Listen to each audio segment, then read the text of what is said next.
रुक करते हैं अगली खबर का। 3 नेशनल हैंडबॉल टूर्नामेंट में झारखंड का प्रतिनिधित्व करने वाले जमशेदपुर के विकास आज 2 जून की रोटी को मोहताज हैं। मजबूर विकास अपनी जरूरतों के लिए गैरेज में काम कर रहा है। आर्थिक संकट से जूझ रहा विकास सरकार की ओर आशा भरी नजरों से देख रहा है।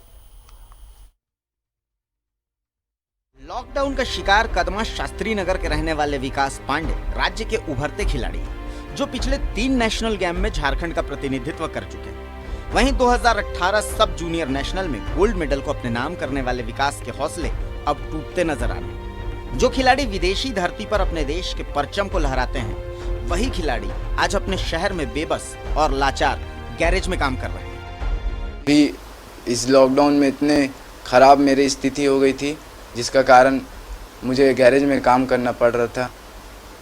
कुछ दिन तक सब्जी भी बेचे? हाँ, कुछ दिन तक सब्जी भी बेची है। जो कदम पहले घर से निकलकर खेल के मैदान की ओर जाते थे, वही कदम आज गैरेज की ओर जा रहे हैं। ऐसे में विकास के कोच अंतर्राष्ट्रीय हैंडबॉल खिलाड़ी राहुल कुमार गुप्ता का कहना है कि राज्य में खेल नीति नहीं होने के कारण विकास जैसे कई खिलाड़ी आज आर्थिक संकट से जूझ रहे हैं। हम फ्री शिक्षा दे रहे थे, 8 क्लास से हम उसको लेके गए थे। वो हमको कुछ बताया नहीं और अचानक काम करने आ गया। तब स्कूल मैनेजमेंट और प्रिंसिपल से बात हुआ है तो उसका 12th तक का पूरा एजुकेशन हम लोग का स्कूल देखेगा फ्री ऑफ कॉस्ट, और उसका जो आगे का जो भी एजुकेशन रहेगा, वो कुछ भी करना चाहेगा अपना लाइफ में, कोई भी करियर ऑप्शन में जाएगा, उसके साथ हम हैं। अच्छा नहीं लग रहा है सर, इसके लिए कुछ होना चाहिए, गवर्नमेंट को कुछ करना चाहिए। इतना अच्छा प्लेयर है, इतना स्ट्रगल कर रहा है, मेहनती भी है।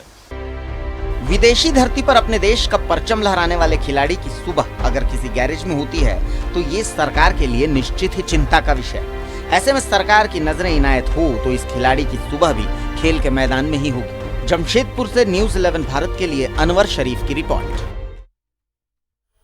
तो आपने विकास की स्थिति देखी, उसके गले में चमकता मेडल देखा। उन मेडल के बदौलत झारखंड का नाम राष्ट्रीय और अंतर्राष्ट्रीय फलक पर रोशन करने में विकास ने कोई कोर कसर नहीं छोड़ी। लेकिन जब जरूरत विकास के सामने आई रोजी रोटी की, तो सब ने उससे पीछा छुड़ा लिया, शायद ऐसा लगता है। क्या है पूरा मामला? विकास हमारे साथ खुद जुड़े हुए हैं। विकास, स्वागत है आपका न्यूज़ 11 भारत पर। हाँ, गुड इवनिंग सर। विकास, हम सबसे पहले ये जानना चाहेंगे कि ये जो मेडल हम देख पा रहे हैं आपके गले में चमकता हुआ, हमारे संवाददाता ने जो रिपोर्ट भेजी है, और आप गैराज में काम कर रहे हैं, क्या हो गया ये तो सर कुछ दिन से हमारी स्थिति भी बहुत खराब चल रही है और लॉकडाउन के कारण ऐसा हुआ कि हमारा घर का स्थिति बहुत बिगड़ गई थी। उसके चलते मुझे काम करना पड़ा। पहले मैं सब्जी भी बेचा, के बाद उससे कुछ पैसा नहीं हुआ, कुछ प्रॉफिट नहीं हुआ। 2 रुपए किलो में आलू बेचे थे, 2 रुपए प्रॉफिट हुआ। तो उसके बाद मैं काम शुरू किया और अभी भी मैं काम ही कर रहा हूँ। और पढ़ाई लिखाई की तो अभी कुछ रिजल्ट नहीं निकली और एडमिशन भी मैं कहीं नहीं करा सका। जी विकास, आप एक खिलाड़ी हैं, जिले का प्रतिनिधित्व करते हैं और राज्य का प्रतिनिधित्व, राष्ट्रीय अंतर्राष्ट्रीय स्तर पर देश का भी प्रतिनिधित्व करने की क्षमता रखते हैं, ये हमें पूरा विश्वास है। लेकिन क्या जिले के अधिकारी आपकी स्थिति से अवगत नहीं है? क्या आपने उनसे संपर्क करने की कोई कोशिश नहीं की? वैसा कुछ हम लोग संपर्क नहीं कर पाए, क्योंकि हमको तो खुद नहीं पता था कि ऐसा है। हम तो काम कर रहे थे, फिर कोई एक अंकल आए थे रिपोर्टर खोजते हुए जी। वो पूछे मेरे बारे में, तो हम अपना जो था तो बताए। फिर घर आए सब नेता लोग, फिर बोले हम करेंगे, मगर किसी का कुछ भरोसा नहीं जब तक कुछ कोई करे नहीं। जी विकास, जो आपने बताया आपके परिवार खेती करते हैं, तो किसानों के लिए भी तो सरकार काफी कुछ कर रही है, तो क्या उन योजनाओं का भी लाभ नहीं पहुंचा है आप तक? नहीं सर, कुछ नहीं लाभ पहुंचा।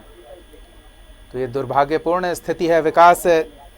बहरहाल आजकल तो सरकार एक ट्वीट पर मदद के लिए मौजूद है। अगर आपके स्तर पर होता है तो और अच्छा है, नहीं तो हम कोशिश करेंगे न्यूज़ 11 भारत अपने स्तर पर मुख्यमंत्री के नाम आपका ये पैगाम उन तक पहुंचाए ट्वीट करके। तो आप मुख्यमंत्री से न्यूज़ 11 भारत के माध्यम से क्या कहना चाहते हैं? हेमंत सोरेन से आप क्या कहना चाहते हैं? विकास, सीधे कहिए।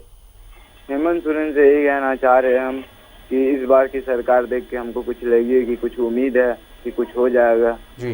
पर अब देखा जाए कि कौन क्या करता है। उम्मीद तो जागा तो फिर हम ये बात उठाए। जी विकास, निराश ना हो, मुश्किल परिस्थितियां अभी तो पूरी दुनिया झेल रही है, लेकिन आप इन मुश्किल परिस्थितियों का डटकर सामना कर रहे हैं, ये अच्छी बात है। लेकिन एक प्रतिभा को इस तरह से कुम्हला देना ये झारखंड के लिए दुर्भाग्यपूर्ण होगा।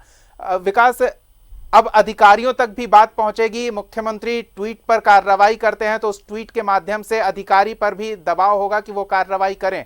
आपको उम्मीद है, क्योंकि आप कह रहे हैं कई लोगों ने, कई नेताओं ने वादे किए थे पर कुछ हुआ नहीं, अब उम्मीद जाग रही है? कुछ उम्मीद तो जाग रही है। कल एक दिन एसडीओ साहब ने भी बुलाया था बात करने के लिए जी। बोल रहे थे कि आपके घर में राशन पहुंचती है, ये वो। तो मैं बोला कि कुछ नहीं पहुंचती है। तो उन्होंने कहा कि राशन कार्ड तुम्हारा बनवा देंगे जी। और मम्मी भी थोड़ा मेंटली डिस्टर्ब रहती है, उनका भी मेडिकल प्रॉब्लम है। तो वो बोले कि उनका विधवा, मेरे पापा एक्सपायर कर गए, तो बोले कि उनका विधवा पेंशन दिलाएंगे जी। और बोले कि मेरे बहन को घर चलाने के लिए एक नौकरी दिला देंगे जिसका कारण मैं खेल सकता हूँ और मेरे घर की स्थिति भी ठीक हो जाएगी। मगर बोला तो गया है, मगर अभी कुछ हुआ नहीं है। विकास, आप हौसला बनाए रखें। न्यूज़ 11 भारत आपकी आवाज़ मुख्यमंत्री हेमंत सोरेन तक जरूर पहुंचाएगा और हम उम्मीद करते हैं कि जल्द से जल्द कुछ सकारात्मक कार्रवाई भी हो। बहुत बहुत धन्यवाद विकास, हमारे साथ जुड़ने के लिए। तो ये झारखंड की एक प्रतिभा जो गैराज में ग्रीस में कुम्हला रही है, कालिख पुत रही है, इस प्रतिभा पर हम उम्मीद करते हैं कि मुख्यमंत्री जरूर इस पर संज्ञान लें और विकास की मदद करें। फिलहाल वक्त हो चला है एक छोटे से ब्रेक का, जल्द लौटते हैं।